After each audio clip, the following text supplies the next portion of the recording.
Good morning, everybody. It is great to see you on this beautiful, almost spring day. I hope you remembered to change your clocks. Obviously, you did, or you wouldn't be here on time this morning.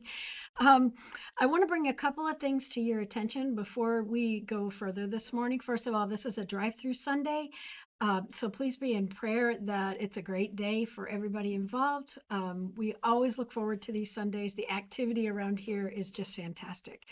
Second of all, I want to make you aware of a Bible study that's going to be starting soon.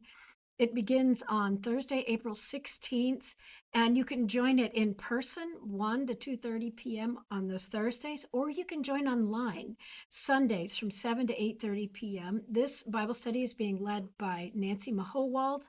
And it's in line with a lot of what we've been talking about, including last Sunday. I have a lot of respect for Adam Hamilton. I have not read this study yet, but I will, and I have some ideas about it. So I just really want to encourage you to sign up for this study because I think it could be really helpful and useful during this time. So as we gather for this Sabbath centering online, I just ask that you would take a breath and be in your body and access the calm peace that only Christ can give to us. So let's get started. You ready? I want to talk with you today about what happens when our belief system, our beliefs are destabilized. When something happens in the world or in our lives or with a family member that causes us really truly to question, wait a minute, do I really believe that? Do I have to believe that? What does it mean if I question it? Because sometimes when beliefs are destabilized, we just get scared and we reject any new ideas or any new concepts. And other times, when beliefs are destabilized, they need to be. And it leads us to a different way of believing and thinking and trying to follow Jesus in this world. I want to talk about this passage. This is a story, and it's from Luke chapter 13, 10 through 17, about an opportunity that the religious leaders of Jesus' day had to allow their beliefs to be destabilized. They didn't take it, as far as we know. None of them. Well, yeah. Here's the story. Now, Jesus was teaching in one of the synagogues on the Sabbath. And just then there appeared a woman, thanks, Michael, with a spirit that had crippled her for 18 years. Okay, I want you to imagine this, okay? She was bent over and was quite unable to stand up straight. Now, I have seen and known people who had disabilities like this, and there is just nothing easy about not being able to stand up. I just can't even imagine how hard that would be. But when Jesus saw her, he called her over and said, "Woman, you are set free from your ailment." When he laid his hands on her, immediately she stood up straight and began praising God. Beautiful, huh? But the leader of the synagogue, indignant because Jesus had cured on the Sabbath, kept saying to the crowd, "There are 6 days on which work ought to be done. Come on those days and be cured, not on the Sabbath day." But the Lord answered him and said, "You hypocrites, does not each one of you on the Sabbath untie his ox or his donkey from the manger and lead it to water?" Remember the way they interpreted the meaning of Sabbath, you weren't supposed to do any work at all on the Sabbath, okay? "And ought not this woman, a daughter of Abraham, whom Satan bound for 18 long years, be set free from this bondage on the Sabbath day?" When he said this, all his opponents were put to shame, which is not a good thing necessarily. They maybe should have been ashamed, but that can result in some other behaviors, okay? And the entire crowd was rejoicing at all the wonderful things being done by him. This story is very important in the Bible context because there were multiple occasions that Jesus did wrong things on the Sabbath day. And this really poked at the religious leaders of that time. I don't know why I'm missing one of them, but all right. Other healings on the Sabbath: the man with a withered hand, the lame man at the pool of Bethesda, a man born blind. The one that's not there is a man with edema. They call it dropsy in the Bible. And then a demon possessed man and Simon Peter's mother in law, all healed on the Sabbath, which the religious leaders of that time determined was wrong because they thought it was work to heal someone on the Sabbath. Jesus likely healed more people than this, specifically on the Sabbath, which violated how the religious leaders had interpreted the Old Testament law about the Sabbath. Now, you might recall that the Old Testament 10 Commandments just say, remember the Sabbath and keep it holy. It doesn't say don't heal people. It also doesn't say don't care for your animals. I mean, people kind of took this original statement and just made it into this giant mess that it had become. And because of that, that is one of the biggest reasons why Jesus was condemned and executed, because he pushed against their interpretation of the Sabbath. Jesus probably healed a lot of people, way more than the Bible references or gives credit to or anything. He probably really ticked off those religious leaders by doing it on the Sabbath. But here's something I wonder about, because I believe these stories are about people. I believe Jesus existed, and I believe there were temple leaders that did not like him at all. But I wonder, since we're all people, were there any of the temple leaders who condemned Jesus for healing on the Sabbath who were actually moved by what had happened? Do you think that any of them saw these healings? Like, what if one of them said, man, I've known that lady like for 18 years. I can't believe she's standing up.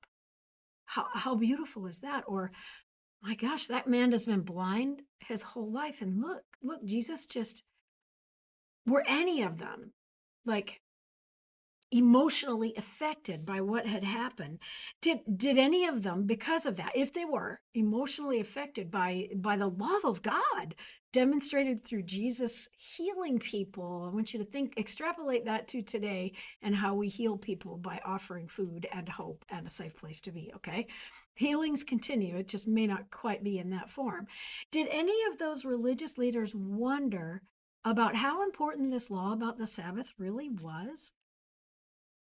Wasn't it great that Jesus was healing people? And these were people, they were human beings. Thanks, Michael. This is a really good summary of how to think about that law and that rule. This is, and where it's in the Bible. These were people, these were human beings. This is the one, the pool of Bethesda, the man who was lame. And then the one about the man with the withered hand. This is in 3 Gospels. These were human beings whose lives were changed because, remember, during that time, being disabled meant you couldn't work. It meant you were not eligible. It meant you couldn't even visit the temple because it was a brokenness about you that you couldn't change or compensate for. It ostracized you from society and even from God. These were humans who were blind and then could see. Were not the religious leaders of that day troubled by this? I think this is just a beautiful image of Jesus meeting that woman who was crippled, and crippled is a terrible word now, but who was bent over, who couldn't stand up straight. Look how he leans in and meets her right in her eyes in this image, this artwork. It's just beautiful, isn't it?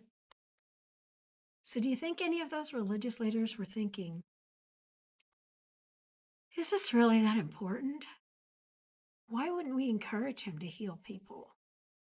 When they saw the good that Jesus was doing, you'd think they'd question their beliefs, right? I would. I would think they would think about it. I would think it would be hard for them. You see, though, in Jesus' day, it was common for people to debate the Torah, the Old Testament law. That was something that Jewish people are still known for. They still argue about what it all means. It's comfortable for them to argue about it. But in this case, Jesus really was trouble for these religious leaders. If Jesus and the ways of love were to succeed, they might lose everything. They had a lot of power. They had a lot of positioning. They had a lot of say so. And keeping everybody in their place gave them things they wouldn't have otherwise. And so questioning these beliefs that gave them all the power and wealth that they had wasn't really a thing they were going to do. So ultimately, I believe this, their interpretation of the law and position of power were more important to them than any amazement and gratitude that they felt in response to Jesus' miracles or compassion they felt for people who had been healed. I want to talk about this just for a brief second. This happens occasionally, or it did, it doesn't so much anymore, to us here at Coon Rapids UMC and Spirit of Matthew 25. Because we started this food giveaway back in January of 2021, and we deliberately chose Sundays. And we knew that would be a controversial thing. Wait a minute, you shouldn't be giving away food on Sundays. You should be sitting in the church worshiping. But we decided very deliberately that this was the work of God. This was the work of the community. And to us, it still is worship. It is a huge way in which we follow Jesus very, very tangibly, but we have been beat up because we do this food giveaway on a Sunday. Not by people who are here anymore. They all found churches that align better with their beliefs. Does it really matter that much?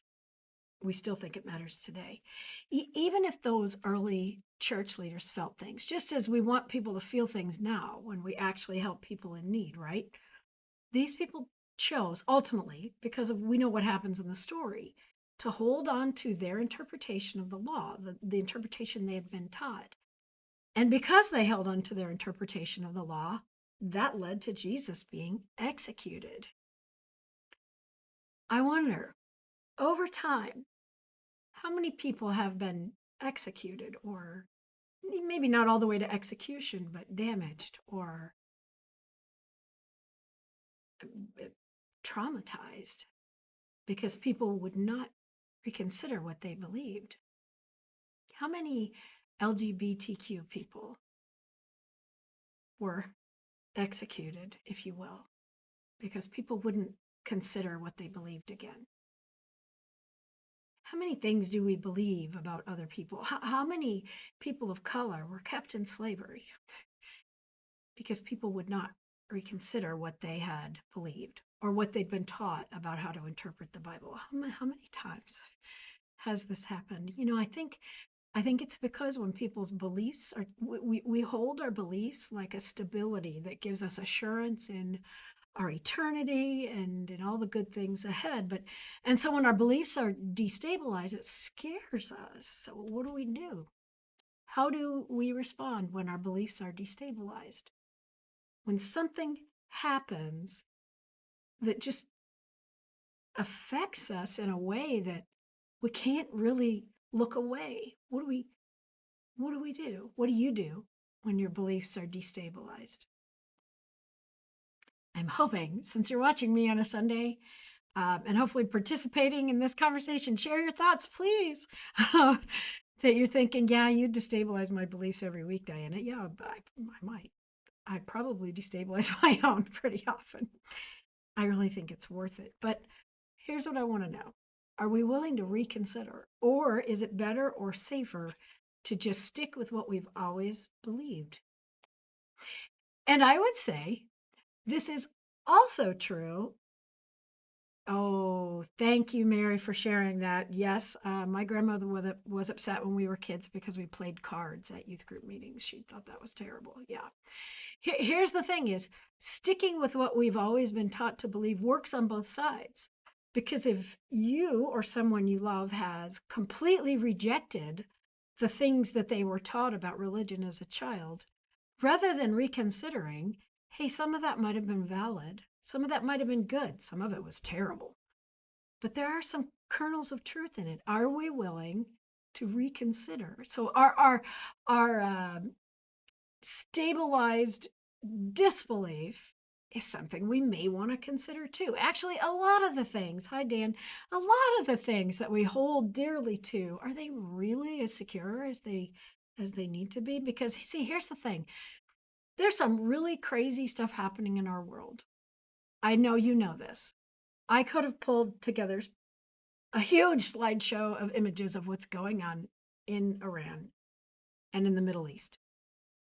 And it's devastating. Absolutely devastating. But it's really important for you to recognize and me to recognize and know that some of what's happening over there, although granted, we don't really know why we're doing this, as far as I can tell. I haven't seen anything very conclusive from the news media reporting or from the officials or the president about why we're actually doing this. No clear cut answer. There is a motivation that is definitely shining through, and it's really important because, friends, it is using an interpretation of the Bible. You know this, right? There are people who are using their interpretation of the Bible to commit mass slaughter. And a lot of it goes to this book of Revelation and how that book is interpreted. I'm telling you, it is very, very wide. If you've only been taught one interpretation of this book, reach out to me because I could send you so many resources. I shared a couple of things even online this week on my Facebook page, an article that's just really good. This book is widely interpreted, and that if you've only been taught one version, you need to consider that there might be more. Okay? This interpretation that is currently being used to slaughter people, similar to how the Pharisees and Sadducees did with Jesus, okay, is all about this violent war. You see in the bottom corner, guy with a machine gun, but this violent war that is unleashed, and Jesus comes out as a victor, and a battle, and this strong, angry leader who is going to vindicate things on behalf of God. And then there's this whole fear and agony that unbelievers experience. They all discover they were wrong about Jesus because Jesus comes blazing in basically to blow everything up. This image right here, when I found online, it's actually a long image, and here's what's at the top. Jesus Christ, God's chosen king, will destroy this world at Armageddon. This is a part of that belief system. Yep, Mary, I'm getting there. This is a part of that very belief system that is right now motivating some of our government officials and leaders to commit slaughter. Yes, it has, Christine, many times. This is a view that is attached to something called dispensationalism. And these are basics, very, very, very basic. There's a belief there'll be a time of tribulation, 1,000 years or something. Then there'll be this thing called the rapture, which is where Jesus is supposed to come to earth and lift all of the good believer people off the earth and leave everybody else to fend for themselves. If they haven't believed properly. Personally, I have a huge problem with that piece right there alone, because I don't think Jesus leaves the quote lost behind. I think Jesus goes and searches for them. So I'm not getting this whole take all the Christians. Jesus in the parable of the Good Shepherd, Jesus doesn't. Yep, Vonda. Jesus doesn't grab all the good sheep and haul them off to the sky somewhere and let the lost sheep run away. No, no, Jesus doesn't ditch. Doesn't ditch. And this thing about Armageddon, where the earth is destroyed, but read the end of the book of Revelation. I think what happens at the end, the world is healed. But there's a lot of things. I'm not even sure that Revelation is about where we are right now. But this view called dispensationalism does align for that. And here's some words I want to read to you. This is just from Wikipedia.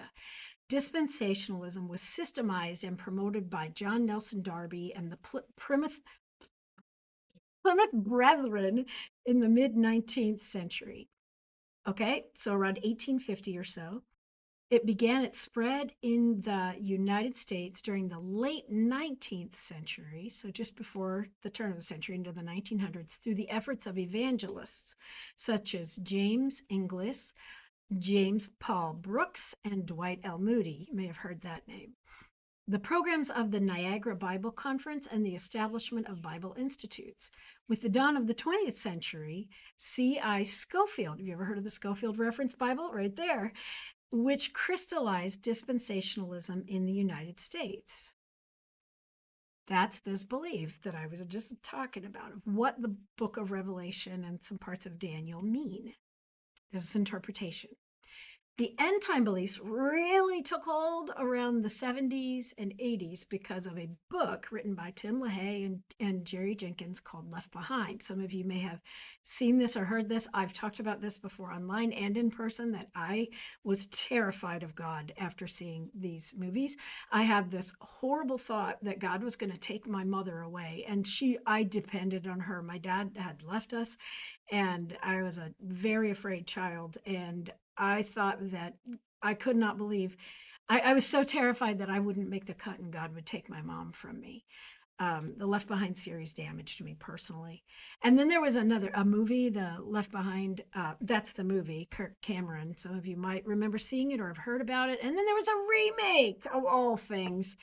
Oh, and these movies are terrifying, and that always grabs people, right? Death, destruction, all that stuff. Here's the thing. There are very powerful people now who are using these beliefs to influence others and lead our country. So this guy, you know who Pete Hegseth is, Secretary of what used to be Defense and is now War. And this is Doug Wilson, who's a pastor. I've mentioned him several times. Look up Doug Wilson. Yep. These two work together.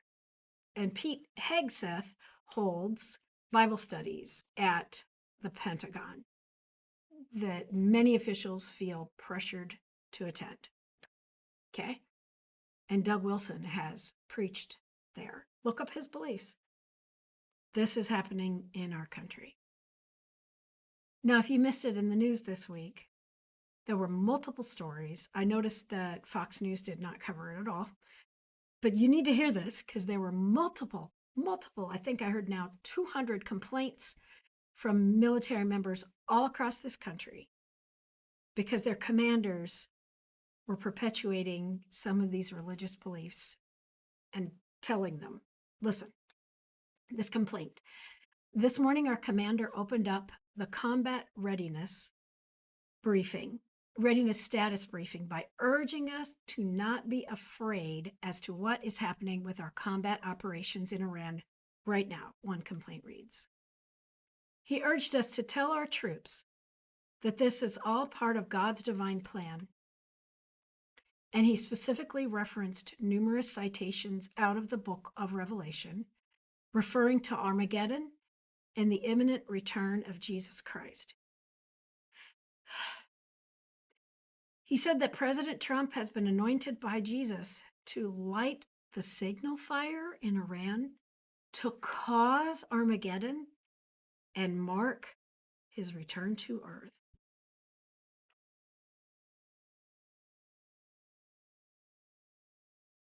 You guys, these are interpretations of the Bible. And they are using this to justify massive death. Just massive death and destruction. So look at this. This view, dispensationalism.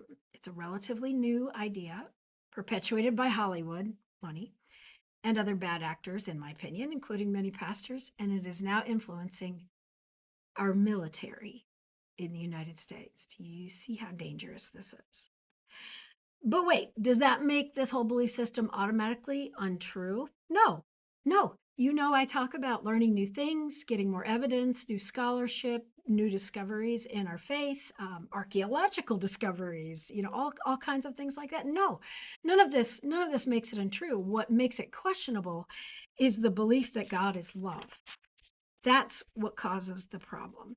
How does all this work if God is love? Does God really take all the good people out of the earth and then cause everyone else mass destruction? When did God stop loving people? Do I really believe all of this? This is the destabilizing of beliefs. When we see the extreme of something like this, sometimes we can see that the path is not valid. What happens if we question it? Well, then maybe you get left behind. What happens if you don't question it? Does that mean we're okay with what's happening? Does that communicate that God is love? When the religious leaders of Jesus' time chose not to question their interpretation, Jesus was executed. Horrifically so. And friends, we can all see what's happening now in the name of Jesus. Supposedly, these people are trying to get Jesus to come back soon. So they're going to kill people to get Jesus to return. Who do they think Jesus is? This is what's happening.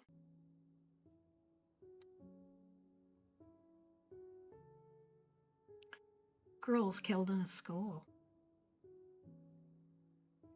It's just the beginning, friends.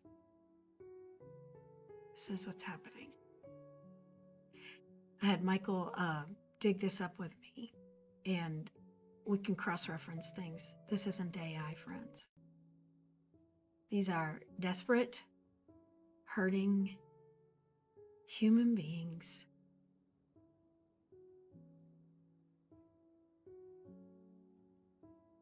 who are being damaged in so many ways, at least by some because of a religious belief.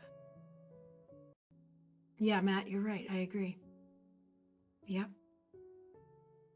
I want you to see what Pete Hegseth said. He said, "No one is putting us in danger.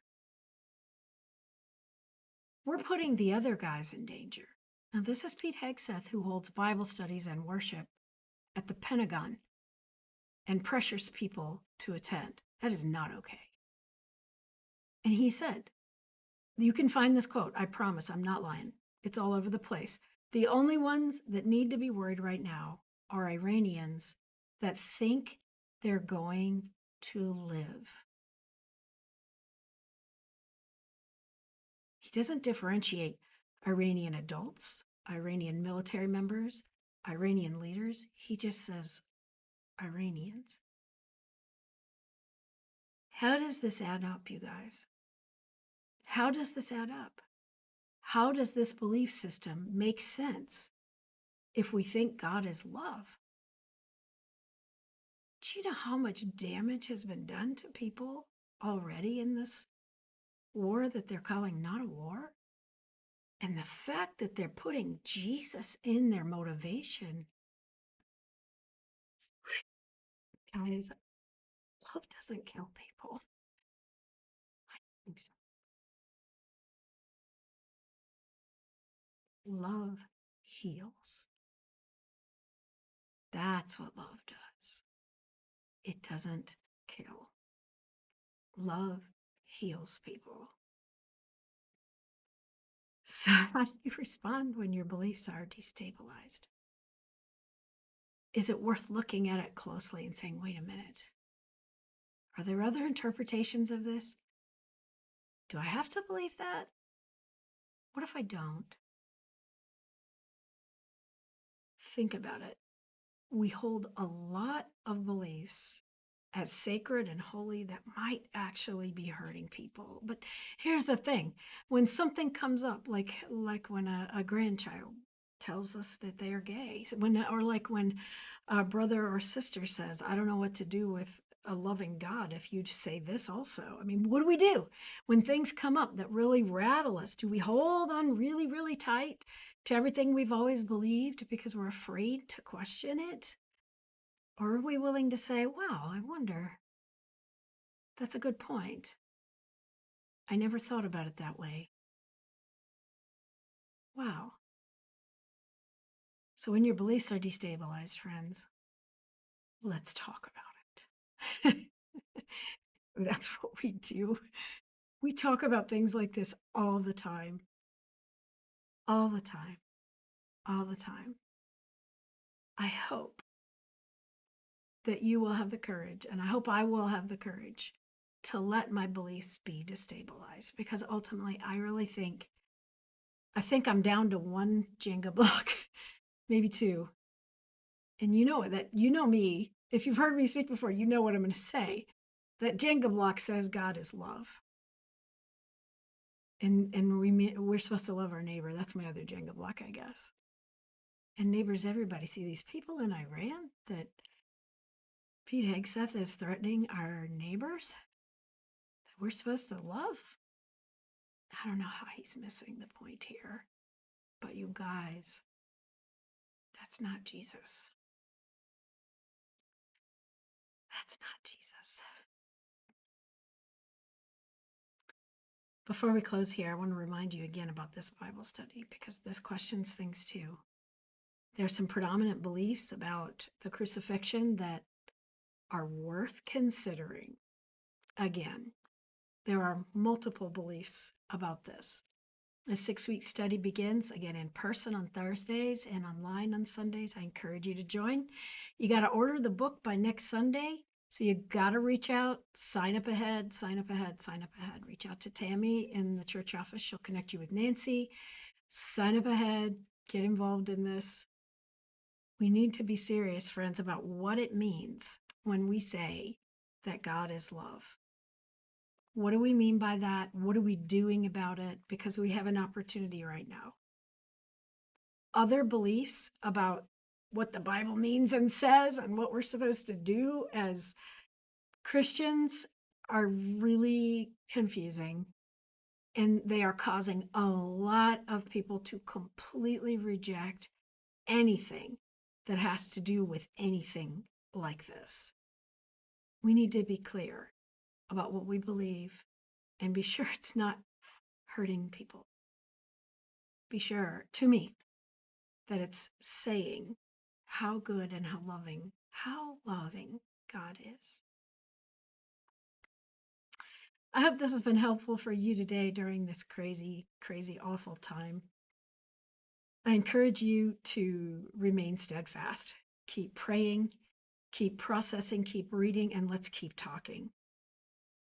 Because again, we have opportunity right now. So again, I say this every week. I say it all the time to people in every circumstance. I encourage you to get involved. This online world is crazy. Get involved with people. Get involved in activity, physical things that make a difference. Get involved in ways that bring hope to this world, that bring the healing that I believe God intends for all of us. And friends, take care, take care, take care. And much love. I will see you soon.